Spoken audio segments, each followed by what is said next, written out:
The knock on my door came at 3 in the morning, and I knew before I even opened it that something was wrong. My name is Dale Corrin, and 40 minutes earlier, I had been asleep in the cheapest room on Kesh Station, a room I had rented 3 weeks ago for 40 credits a week. No questions asked.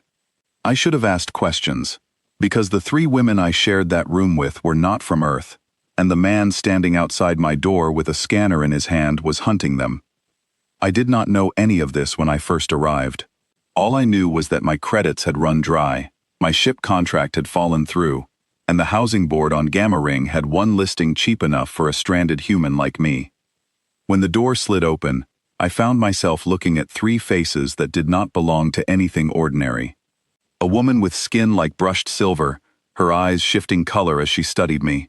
A tall woman with sharp, graceful features and hair that moved like dark water even when she stood still, and a small, quick woman with faint glowing patterns along her collarbone that pulsed softly whenever she spoke. The silver-skinned one was named Vera. She spoke first, arms crossed, voice flat. Rent is due every 7 days. Do not touch Nyla's cooking equipment. Do not ask about the extra locks on the door. I paid my credits and asked nothing, because whatever else you might think of me, I am not a foolish man. I figured they were just private people, refugees maybe. Station life was full of them. I kept my head down, worked odd shifts loading cargo, and tried not to be a burden. It took 4 days for me to understand how wrong I was about the word private. I woke that 3rd night to hushed voices in the main room. Nyla, the small one with the glowing skin, was pressed against the wall near the window, watching the corridor outside through a gap in the shutter. Sable, the tall one, stood with her arms folded so tightly her knuckles had gone pale. Vera was pacing. I should have gone back to my room. Instead, I asked what was wrong. Vera looked at me for a long moment, like she was deciding whether I was worth the truth. Then she told me. Nyla had run from an arranged bonding to a syndicate leader's son, back on her homeworld, and the family did not forgive refusals. Sable had exposed corruption inside her own noble house, and earned herself a bounty for the trouble. Vera had helped them both disappear, and in doing so, had become a target herself. The 3 of them had pooled every credit they had to build this small, hidden life together, trading shifts to watch the corridor, trusting no one, least of all a broke human renter who wandered in off the housing board. I asked why they had let me stay at all. Sable answered that one. Because a bounty hunter looks for people living alone. A room with a human tenant looks ordinary. You were useful before you were trusted. That stung a little, but I understood it. And honestly, it made sense. I was cover. I was furniture that talked. Then came the knock.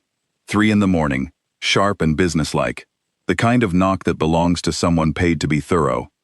Nyla's glow dimmed instantly, some kind of reflex, her patterns fading to nothing as she flattened herself against the wall.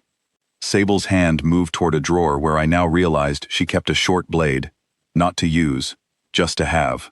Vera grabbed my arm before I could react and pushed me toward the door. "Answer it," she whispered. "You are the tenant. Act like it."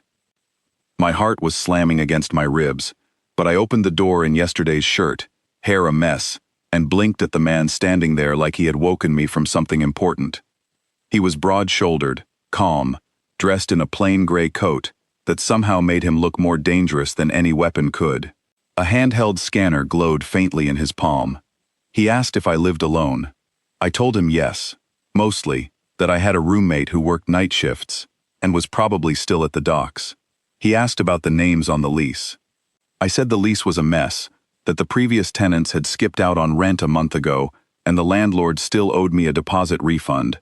And did he know anyone who could help with that kind of thing? Because station management never answered their comms. He studied me for a moment. Then he asked for the manifest, the registry of everyone currently listed at this address. This was the part where I could have frozen, where a smarter, more cautious man might have said the wrong thing and gotten us all in serious trouble. Instead, something in me just clicked into a gear I did not know I had. I told him the manifest was outdated, that the unit was actually leased through a shell company 2 rings over, and I gave him a name, a real name, a debt collector on Ring 9 who had been squeezing station tenants for years and had made more enemies than friends. I said maybe his targets had used that company as a front. Plenty of people did. It was common knowledge around here. The hunter's eyes narrowed, weighing it. Then he nodded once, tapped something into his scanner, and left without another word. I shut the door and stood there with my back against it, waiting for my hands to stop shaking. When I turned around, all three of them were staring at me, like I had grown a second head. Vera spoke first. "You just invented a 5-minute story and fed it to a professional hunter, and he believed you." I told her that where I came from, that was basically a Tuesday. Bargaining, bluffing, talking your way out of trouble you had no business getting into. These were skills I had picked up doing far less dangerous things, like negotiating rent extensions and arguing with vending machines. I did not expect them to ever matter this much. Sable did not smile, but something in her shoulders eased. Nyla's glow came back slowly, warm gold instead of the frightened white it had been moments before. I thought that would be the end of it. It was not. 2 days later, the same hunter came back, except this time, he was not alone. He had done exactly what I hoped he would do, followed the thread I gave him straight to the debt collector on Ring 9, and found a man with plenty of enemies and even more secrets. Word on the station was that the collector had been running his own quiet operation, trading information to rival hunting guilds, selling out other people's targets to cover his losses. My little lie had accidentally pointed a professional killer straight at someone who actually deserved that kind of attention. But it also meant the hunter now knew someone on this ring had lied to him. He stood in our doorway again, calmer than before, which somehow made it worse. He said the shell company checked out, mostly, except for one detail. The company had never leased to anyone matching the names he was looking for. He said it slowly, watching my face the entire time. I felt the moment stretch out, dangerous and thin. This time I did not lie. I told him the truth, or a version close enough to survive on.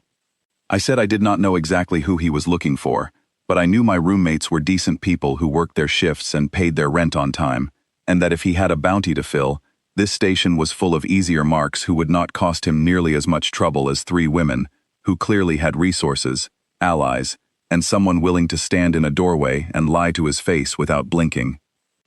I told him that chasing us would cost him more than the bounty was worth. I told him the debt collector on Ring 9 had already made him more money than 3 refugees hiding in a shared room ever could, and that smart hunters knew when a job stopped being profitable. It was a gamble. I had no leverage, no weapon, nothing but words and the fact that I had already proven I could send him somewhere useful once before. He studied me for a long moment. Then, unexpectedly, he laughed. A short, tired sound. He said most people begged or ran. I was the first person who had tried to negotiate his exit strategy for him. He left. This time, he did not come back. We did not know for certain if he had given up the bounty entirely or simply decided it was not worth the cost, but the days that followed stayed quiet. No more knocks at 3 in the morning, no more shadows lingering in the corridor outside our door. Something had shifted in that little room after that. Nyla started leaving food outside my door in the mornings. Small dishes from her homeworld that I could not pronounce the names of, but always finished completely. Sable began actually meeting my eyes when she spoke, instead of looking past me like I was part of the furniture. Vera stopped locking the 4th bolt on the door, the one that had always been aimed at me specifically, the one meant to keep the human stranger separate from whatever secret life they were protecting. I am still just Dale, still broke, still working cargo shifts. Still the kind of man who ends up in cheap rooms on frontier stations because life did not hand him anything easier. I am not a hero. I did not fight anyone. I did not save the day with strength or skill, or anything a story usually asks for. All I did was open a door when I was scared and talk my way through it, twice, because 3 women who had already lost everything else needed someone willing to stand there and try. The galaxy is full of danger, old grudges, and people willing to hunt others down for coin. What it is apparently short on, at least on this station, is somebody stubborn enough to lie convincingly at 3 in the morning for people he had only known a handful of days. Turns out that was exactly what we needed. And somewhere along the way, in a cramped shared room with 4 locks on the door and 3 women from 3 different worlds, I stopped being just the tenant. I became the reason the door stayed locked from the outside and open from within.